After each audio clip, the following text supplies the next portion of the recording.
So here's Steph Curry on their collapse.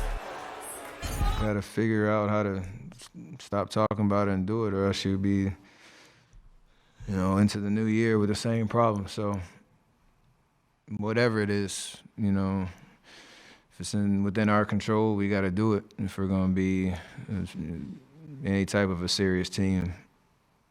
And yeah, I'm kind of sick of talking about it too. You just got to go do it.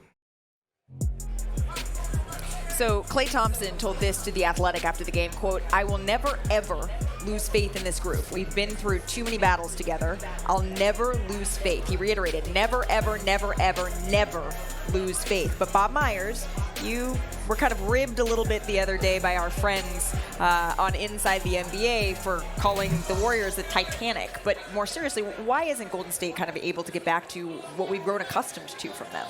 Well, that was Barkley, and we don't have to. He doesn't even watch the games. He don't even watch the game. He's been hurting the Warriors since 14-15, and we got 4 titles after that. So Barkley, we don't worry about that. Look, they're going to be fine. We do these. I'm tired of doing these segments, by the way, because everything's going to be fine. You know why? There's no dominant teams in the NBA. I don't see one. I thought Milwaukee would do it. I thought Not Boston. even the Nuggets? No. Okay. They don't. I mean, what are they? 14 and 9. What are they? 14 and 9. So look. The good news for the Warriors is they're beating themselves, which is bad news sometimes too. But there's no dominant teams. If they're in a series right now and you got Steph Curry and they figure it out, they can beat teams. I think you see there Steph's just frustrated. If you're an NBA player and you're losing games like this, and they're too good and too mature and too accomplished to give away games. And that's what you saw as Steph saying, "I'm tired of talking about it," because it gets old, and it's getting old pretty early. Right. But Klay's right, 60 games to go.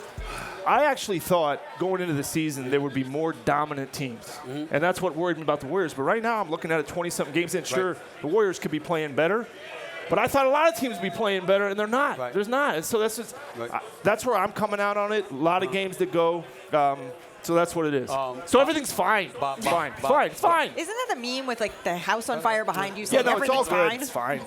Bob Myers? Yeah. Respect, my brother. I do not believe you.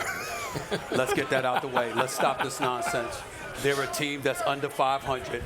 We're looking at a guy in Steph Curry that's around 35 years of age that's carrying this franchise on his back. And I'm looking at a guy in Klay Thompson. You can't find over the years a bigger fan of Klay Thompson than me. This man is a Hall of Famer. He's a 4-time champion. You don't have those 4 championships without Klay Thompson. I know that. But I watched him for the first 8 years shoot better than 40% from 3. I'm not telling you anything that you don't know. He's at 35% from 3-point range. He's at 40% from the field. And you know one of the biggest reasons that's happening to Klay Thompson? Because he's not getting open the way that he used to, okay? Because he can't get space the way that he once could. Now, I believe that they could beat anybody, so I don't disagree with you with that. But the fact is, you could have said the same thing last year. The Lakers got swept in the conference finals. Who the hell did they beat in the semis? That was the Golden State Warriors. The reality is that, and then last night, let's take last night into consideration. The Golden State Warriors, I'm going to look right in the camera and say, what the hell is wrong with y'all? 28 turnovers, really? Really? Now, I understand that you're accustomed to turning the ball over, but certain things get ridiculous. You're not what you used to be.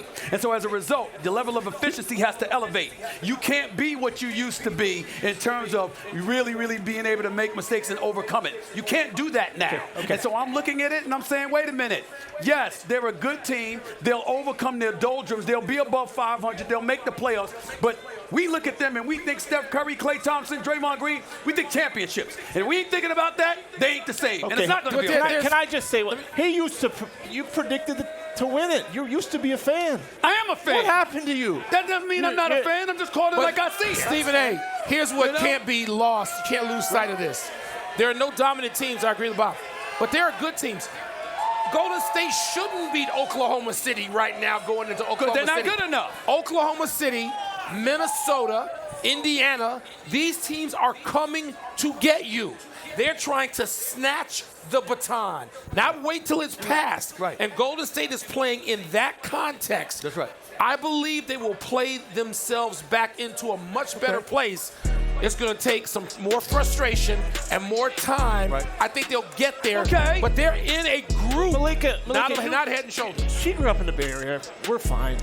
We're not worried. You're worried. You're fine in the West? Is that what you're telling me?